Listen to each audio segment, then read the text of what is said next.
Hello. You Hello, there? everybody. Hi. Welcome back Hello. to Thrive Live. Hi, guys. Hi, hi. Hello, how's it going?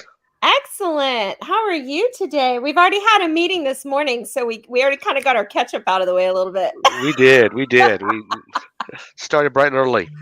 Yeah, bright and early is good. Early bird gets the worm, right? Is that what it is? I don't Yes. like worms. Yes. I Exactly. like to sleep in.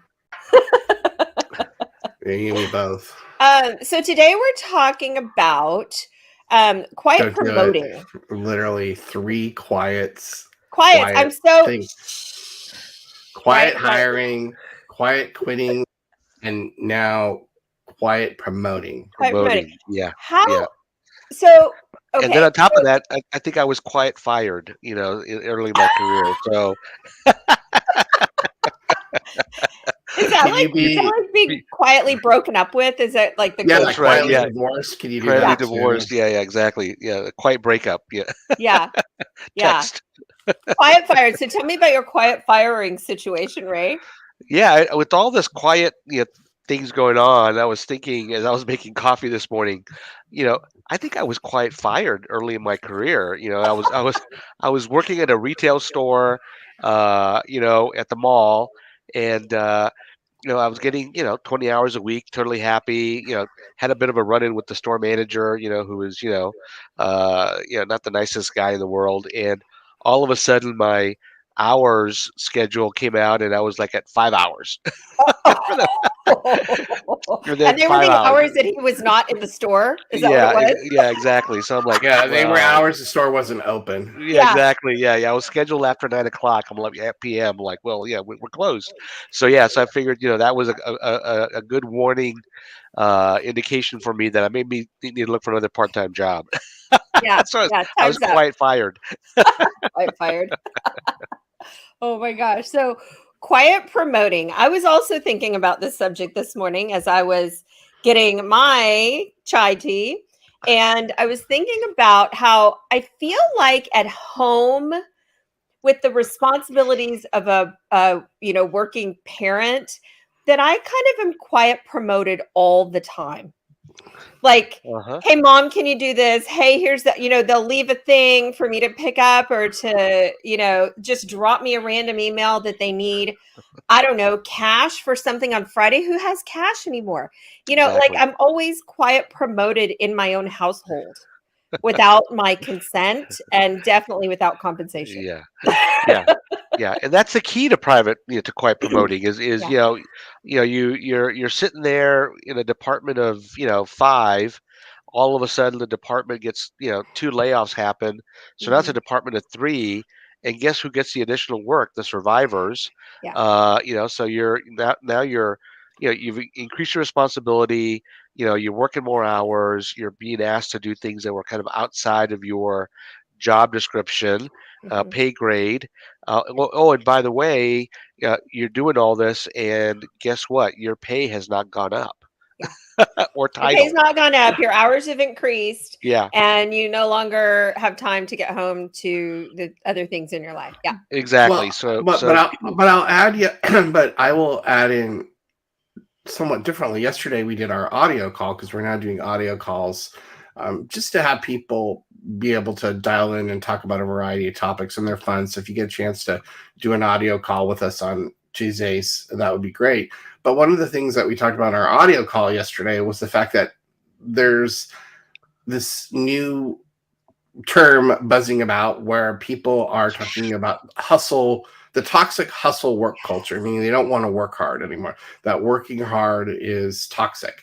So this would somewhat go into that bucket, meaning, hey, you're getting quietly promoted, but you don't want the work. So there just Mhm. seems to be this push pull of, I don't want the work, but the companies want to give you the work, and nobody is really winning these battles. And then the question that I have is, now that we're on our third quiet term of the post-pandemic world, are we just having really bad communication? Has communication just gone down so um, precipitously that we Mhm. now do everything quietly. We now no longer have discussions about things. It's just everything's on the QT. Don't let them know. It seems like a world of like passive aggressive folks who have lost their ability to socially interact. Like we lost those soft skills real fast as a nation, didn't we? I think kind of because of the pandemic, I believe. Yeah, the pandemic exactly aided in us not having to interact with each other in the way that we had done for the entirety of humanity, by the way, has been in person until the pandemic, right? Yeah, correct. So we have these soft skills that we've had to hone our entire lives, and now here we go, and we're like, I don't need that. Delete, you know. Yeah, or I don't want to deal with that person, so I'll just delete the email and reject the phone, the Zoom call, because I don't want to deal with them. So well, how about even more than I'm just somebody's gonna tell me something and I'm just gonna ignore it. I mean, I'm not even gonna acknowledge it. Like you said, this is passive aggressive sort of, well, okay, but yeah, I'm not gonna do it. Like my boss tells me to do something and I'm just opting out. Yeah. Yep. I feel like that. I feel like the day that my teenager says to me, I'm not going to do it, is like the day that my head will explode. You know, like because there's a point at which, right, that they mature enough and they go, no, I'm not going to do that, Mom. And you're like, what? You're what? You're not going to what? You know? So I think you must walk around the house with a machete or something, because that day came very early for my kid. Oh, that's great. That's great. I just, I feel that we're. I don't know that the workforce is so much maturing like a teenager would to get, to have their own say in things. I wouldn't really use maturity as the way about it, but maybe they're feeling their boundaries out in a way that they haven't done, that we haven't done ever. So, we're encouraged to set boundaries, but I think there's a way of setting boundaries that's a little bit more professional than ghosting your boss, Yeah.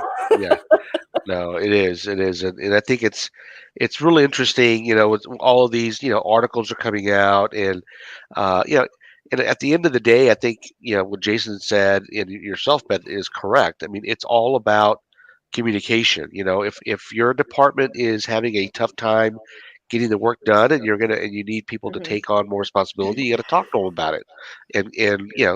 And some things may be off the table and some things are because new things are on the table. But it is about communication. It is about, having honest discussions with your team about what's going on. And I was reading in the article that you sent over, Ray, that it really is affecting retention in a lot of ways as well. That rather than speaking up, sometimes employees are like, well, they put a lot of work on my desk, I'm out, rather than being able to have those discussions with your manager. Here's what I was hired for. Here's the scope of the work, when I signed on.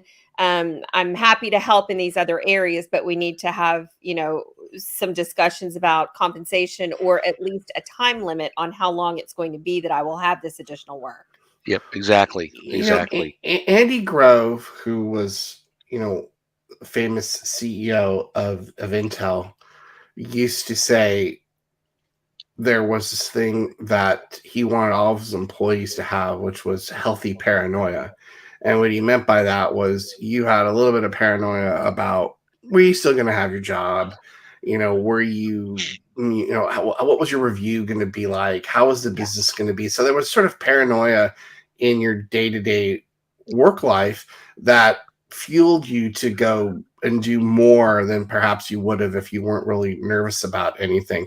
Now, I am not advocating, a hostile work environment or anything like that. I don't think Andy Grove would either, but we seem to have really lost our way in terms of, hey, hustling and making sure I get a performance review, or I want to hustle because I want to get the top bonus, or hustle because, I want to get more stock, or, I want to do a lot of work because I'd like to go to my boss and take 2 or 3 weeks of, my PTO, or, if you have if you have, non, credited PTO, you have open PTO or whatever it is, and I want to be in a good position to ask for all that time. We just seem to have like people that are people just don't think like that anymore. And it's Yeah. interesting how that whole perspective is just radically shifted.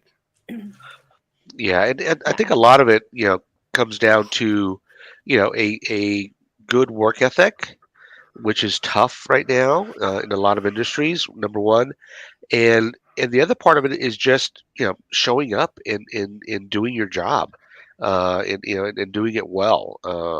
And I think there's to a certain degree that's a lot of that's been lost, and I think people are just spending a lot of time on things that necessarily don't aren't helping the organization move forward or their team move forward. And if you focus on that, I think, uh, you know, you help your team, you help the company. Things will work out for you as an employee, Yeah. and then focus on your development.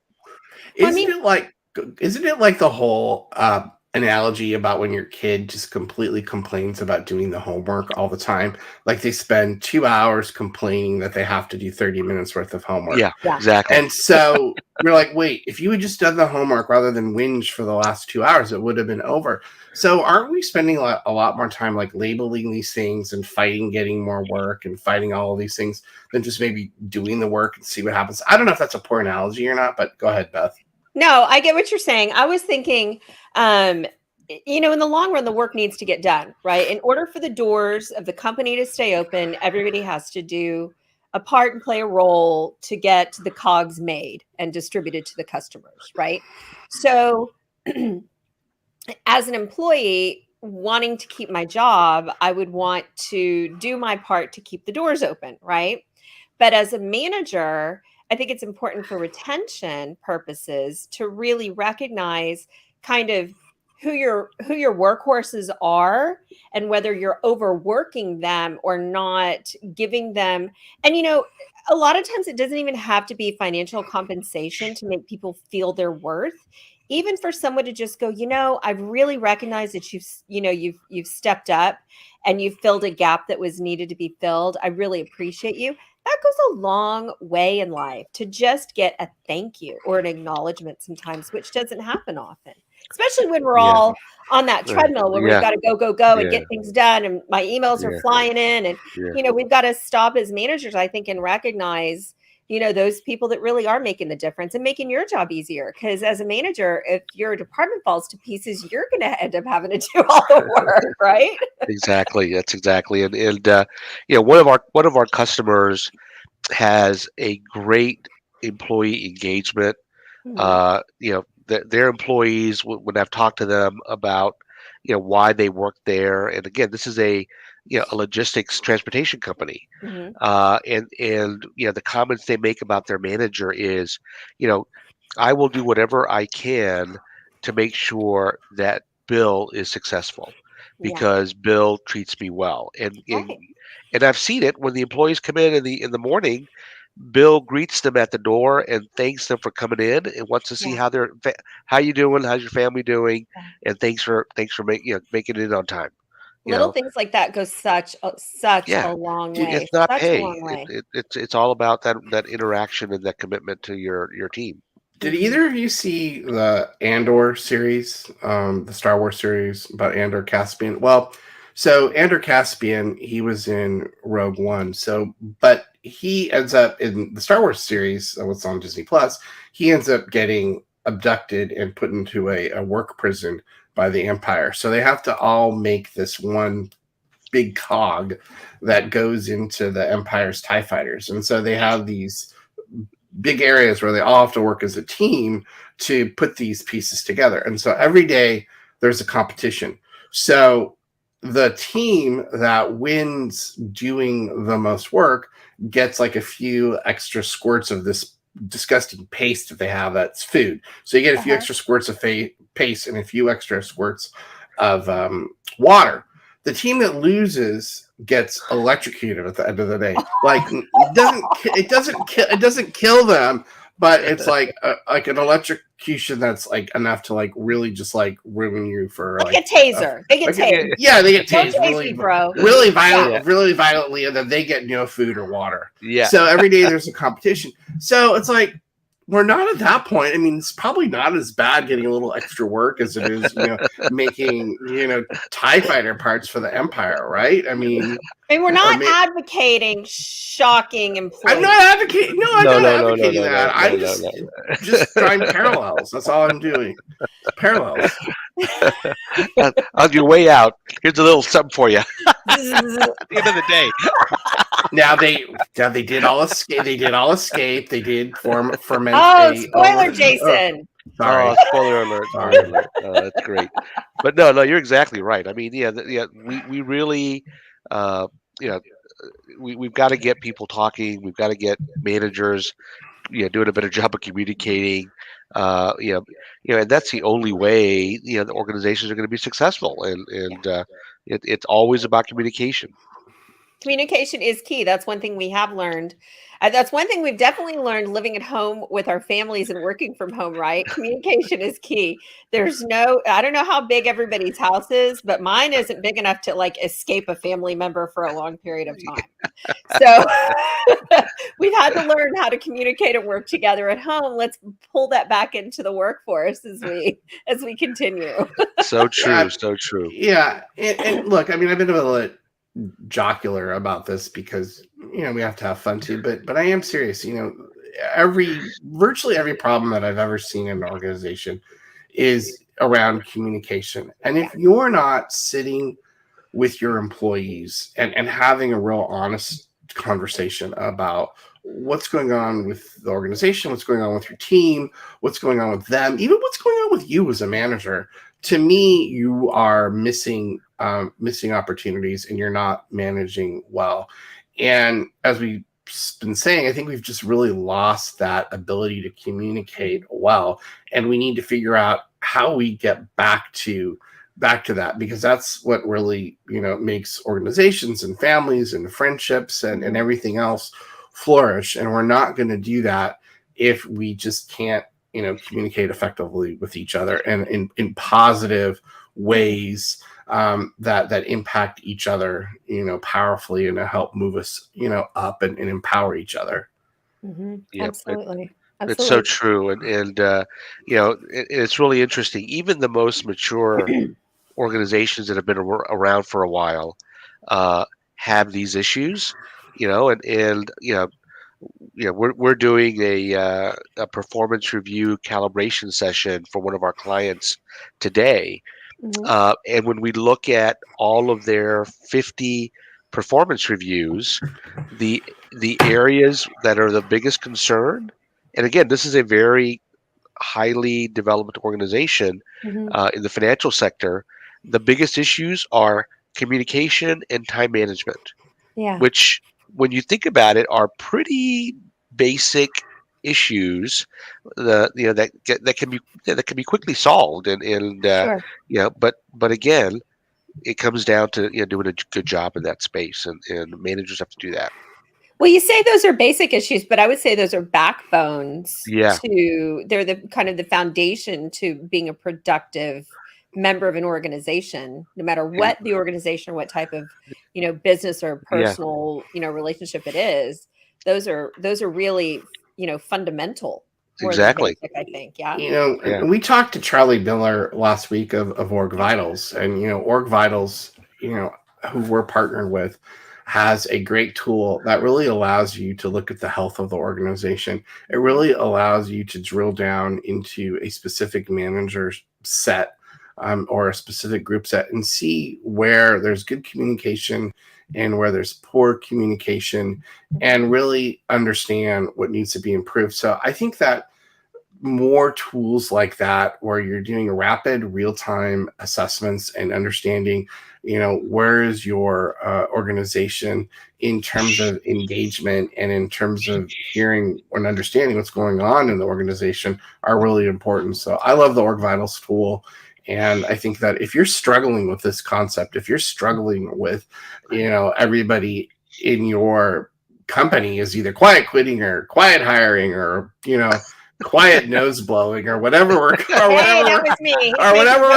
Those of you listening and not watching, I just muted myself so I could see or whatever we're calling it. We need to come in and we can come in and talk and help people look at how we improve these things, because as much as they're top of mind topics in the news right now, I think they're indicative of larger issues within an organization that really need to be fixed.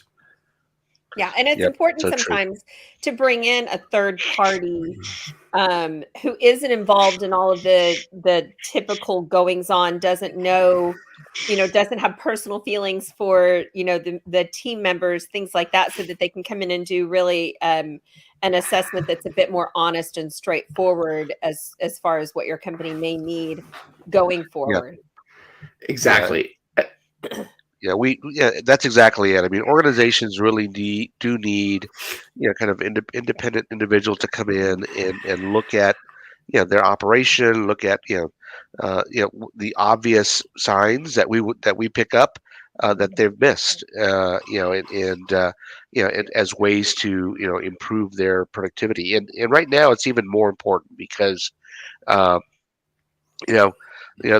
organizations are cutting heads, unfortunately, and at the same time they've still got a ton of work they've got to get accomplished. So they've got to find creative ways to solve some of their challenges, and third parties like ourselves can come in and help and take stuff off your plate, get it done, and that you don't have to worry about it as an HR leader. Yeah. And employees have questions too. I mean, I think this is a great opportunity for employees to feel like, hey, let's get in. Well, let's figure out these issues proactively. Let's work with management to understand the things that we're not happy about. Because right now, if I was an employee, one of the things that I'd be asking about, and maybe this is a conversation for another time, is how did everybody whiff on their numbers? And now we overhired during the pandemic. Yeah. So virtually every company is saying that. So is every person that forecasts in a company that poor at forecasting or that poor at figuring out what was going to happen via the pandemic? And the answer may be yes. I just don't know to that. But I think this is a time where we probably need to answer some employee questions too, like, how did you get here? Why are we here? What happened? What was our planning like? What did we miss? What are we doing so that we don't overhire in the future? So I think it really works both ways, because there's a lot of questions for both employers and employees that need to be answered. Yeah, and we've talked to a good number of folks that have been affected by these, tech layoffs, and the majority of them are saying, look, our numbers are great. We've made $1 billion last quarter and we're cutting heads. Help me understand how that makes any sense. And I think this is just and as one writer put it yesterday, this is an opportunity to clean house. Which is horrible that is happening, because that cleaning house is affecting hundreds of thousands of people and their families. Right. But it's it's unfortunate that's a part of business as well. You've got to maintain the status, so you've got to make sure that you're able to pay everybody, keep the doors open, make the cogs, and if business is in a downturn for whatever reason, even if it doesn't look like it with $1 billion profits, then unfortunately it is not fun to have to do that to people. Which again, bringing in a third party to help you with that would be great, because again, no emotions involved in that. So exactly. Yes, and I promise you, I don't know how to make TIE fighter parts, so I can't. So all of our interventions or assistance will be safely administered, and we don't have any allegiance to the Empire. No That's shocking, right. Or the Emperor. Yeah. No tasers are involved in making this Thrive Live session. Yes. I support Rey and Luke. I don't support the Empire. Just so you know. There you go. Always. Gotta love Rey. How do you find time to watch these shows? You are so Jason is constantly reading articles, constantly doing research, constantly listening to podcasts. He's involved in, several blogs. And then he's like, oh, and I watched this show and I watched that show. I'm like, Jason, when do you sleep? I don't barely know. have time to eat. And then here you are. My wife asked me that the other day, and you went like this, honey. I don't know what you're talking about. Well, there has been some people have alluded to that. Maybe it was my wife, but I and my daughter. Honestly, it's just that I'm inquisitive. So for me, I'm inquisitive about things, and I view those things as interesting. I don't golf. I mean, so maybe if I was golfing and I was out driving golf balls and I was golfing every Saturday or Sunday or something, I wouldn't have the time. But I don't know. It's just I'm chalking it up to being inquisitive, and so I'll leave it at that. There you go. And not sitting around. Not sitting around, ignoring my family as they are, having a life, and I'm looking at, Star Wars videos. Yeah, it's called having probably too many subscriptions. Probably that is true. I've been accused of that too. No, I go through ours. I'm going, when did we sign up for Paramount Plus, and when did we sign up for Acorn? What the hell is Acorn? Yeah. Oh my gosh, my parents are so into Acorn. You have no idea. Have you watched any Acorn? Oh yeah, they're good. The British dramas, the British crime shows are fantastic. No, I don't do British TV. Like, it has to have some action. I mean, usually it's people talking for 3.5 hours about the same thing. That's British TV. Sorry, I know they just had a joke about that somewhere else, and so I'm not the only one that feels that way. Yeah. You're the only one on this broadcast. No, I'm just kidding. Yeah. No, we just finished watching Slough House. Oh yeah, which is really good, and then also Under the Vine, which is New Zealand. Should also check out Vigil. Vigil is a British crime drama, and it's about a sub that's in the North Sea, off the coast of Scotland. And there's, I won't give it all away, but there's like a murder on the sub, and then they call in someone from the mainland to come investigate.